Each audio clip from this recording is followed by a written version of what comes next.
So far, we have covered one class of media access control protocols called channel partitioning protocols. So we will address another class of protocols just in case you forgot what we were dealing with. So this is the problem that we were trying to solve. So the second class of media access control protocols is called random access protocols. We humans already employ this protocol when we talk, rather the polite humans already employ this protocol when we talk. So what we normally do in a group setting is we listen. If everything is quiet, we start talking, but if someone else started talking at the same time, we hear and know that there is a collision, each of us randomly backs off and one of us starts talking again, and typically the other person stays quiet to give an opportunity for the other person to talk. So in this case, there is no a priori coordination among nodes. So whenever a sender transmits a packet, he utilizes the full bandwidth of the channel. In other words, he sends at r bits per second. Of course, there is a possibility if the two or more transmit at the same time, this can lead to collision. This is not providing guarantees against collisions. Collisions are bound to happen. What this protocol specifies is how to detect such collisions and how to recover from such. So what do you think is the disadvantage with this particular scheme? So naturally, when there are too many nodes as part of your system, each wanting to transmit, this leads to high load, thereby leading to too many collisions and thereby wastage of resources. So in this protocol, at low loads, you make good use of the resource, but at high loads, it leads to too many collisions and wastage of resources. The third class of media access control protocols is called taking turns protocols. So in the human analogy, not all couples have things to say to each other because they are shy or not interested in the other person. So in this case, you take a quick poll to see who wants to talk and just give time slots to only those couples. So if you look at channel partitioning protocols, they are efficient and fair at high loads, but they are inefficient at low loads. The random access protocols are opposite, where they are efficient at low loads and inefficient at high loads. These take-and-turn protocols try to make the best of both worlds.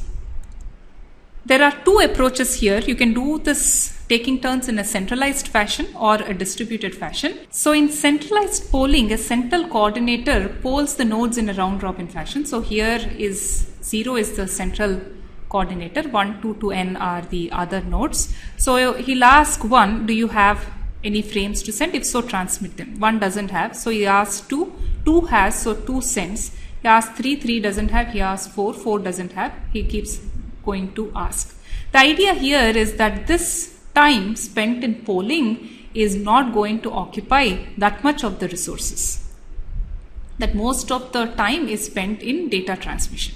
So the advantage here is it's really not that wasteful of the resources, and the disadvantage, what is it? Is that no matter what, there is some polling overhead. If there is only a single user, he can't get r bits per second because this time which is shaded, you are not doing any useful work. Not only that, this has a single point of failure. In other words, if this coordinator fails, then none of the rest can communicate with each other. In decentralized token passing system, a control token is passed from one node to another in a certain order, and whoever has the token can send a packet. So the way to relate to this is, remember the baton when they do relay races. So you have to pass the baton to the other person. So something like that is happening. So the nodes are arranged. This system typically works in this token ring topology. Nodes are arranged in this fashion, and the token passes in this circular fashion from one node to another in this order.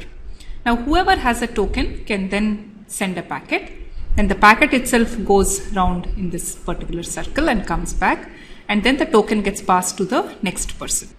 So again, this particular protocol will again be covered in detail later when I talk about token ring systems, and the disadvantages here are again the token passing overhead, and there is also a single point of failure here where suppose this node got the token and then it crashed.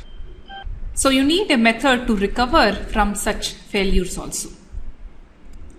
So that's with respect to the three classes of media access control protocols. But where are these protocols used?